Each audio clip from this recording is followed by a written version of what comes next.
The UK energy industry has rarely experienced such high levels of instability as we have since Ed Miliband's price freeze promise at Labour Party conference this year.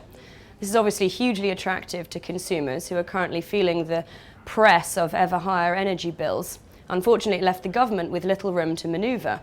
Either show themselves to be anti-business by coming down hard on the energy companies, but at least the consumers would be happy with them, or show themselves to be supporting the energy companies and being pro-business, but face the wrath of angry consumers. Labour did well there with that catch-22. The government's response to it over the last few weeks hasn't been entirely clear, but we do have something of a policy statement as of last week's autumn statement. So, amidst rumours of David Cameron's desire to cut the green crap, what we've actually ended up with is changes to mostly energy efficiency policy. The eco deadline for home insulation is now extended from 2 years to 4 years. The warm home discount, previously a regressive tax, has been moved into general taxation.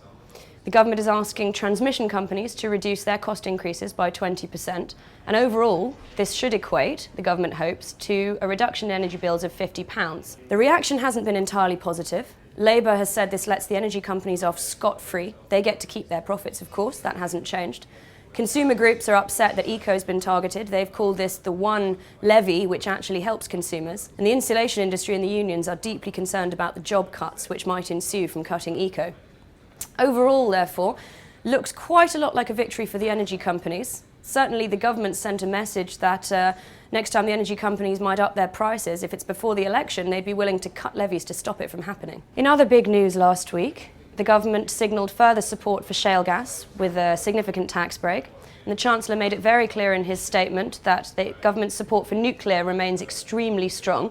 They were, of course, able to announce the Horizon Infrastructure Guarantee Agreement alongside the autumn statement. That's a big victory. Now it's an agreement to agree rather than a signed document, but still, that will give investors long-term certainty, the government hopes.